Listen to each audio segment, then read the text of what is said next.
Well, most of what we know about the sun comes from measurements from various instruments and satellites, and they observe things such as the sun's size, mass, surface temperature, and brightness. Various instruments and satellites? What kinds of satellites? Well, there's SOHO, which is designed to study the internal structure of the sun, and ACE that studies the solar wind that comes from the sun. And then there's also Polar, Timed, and POSE that monitor how this solar wind interacts with the Earth's magnetosphere and causes auroras. And of course, we're all looking forward to the launch of Stereo, which is being built here at the Applied Physics Lab, and it will get the first three-dimensional images of the sun. So that's how you know so much about the sun. Well, satellites are very helpful, but there's still much more to learn. Let's start with the basics. The sun is an average star. It's not the brightest star, and it's not the hottest star. In fact, scientists actually classify it as a dwarf. A dwarf? I thought it was really big. Well, remember that size is relative. Compared to the Earth, the sun is huge. The diameter of the sun is about 110 Earths strung together.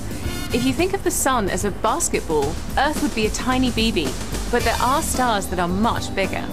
Then why don't the other stars look bigger than the sun? Well, that's because they're so much farther away. The sun is 158 million kilometers away from the Earth. However, the next closest star is Proxima Centauri, and it's so far away that its distance has to be measured in light years. Wow, that's far. Man, fast. What is the sun made of? It's mostly made from hydrogen, with some helium and a few other elements. It also has 6 layers. The Earth has layers. Are the sun's layers like the Earth's? No, because the sun is not solid like our Earth, they're quite different. The sun's layers consist of a core, a radiative zone, a convective zone, and then there's the visible surface known as the photosphere, the chromosphere, and finally the outermost layer, the corona. So if the sun is not a solid, then is it gaseous? No, it's neither. It's actually a plasma. Of course.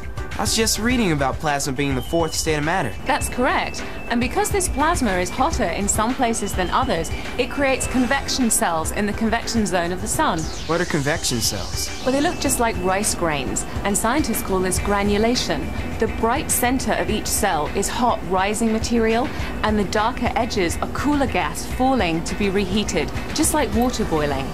These granules are continuously evolving and changing, but these light and dark patches should not be confused with sunspots, which are dark spots higher up on the surface of the sun. I've seen pictures of sunspots before. Are they very big? Well, the average size of a sunspot is about the size of the Earth. I'd say that's pretty big.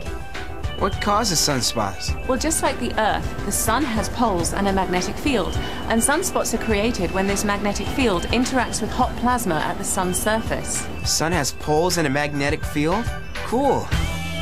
Well, not really cool. Well, sometimes this magnetic field causes the plasma in a sunspot to burst from the surface of the sun in what's known as a solar flare. Do solar flares affect the Earth? Or satellites? Well, solar flares do release a tremendous amount of energy, and that can affect the Earth and our satellites in lots of different ways. It sounds like we need to learn more about solar flares. Thanks, Dr. Fox. So what's up? Could solar flares be responsible for the problem with the GPS? Will the Treehouse detectives figure out what happened to their GPS devices? Find out in the conclusion of The Case of the Technical Knockout.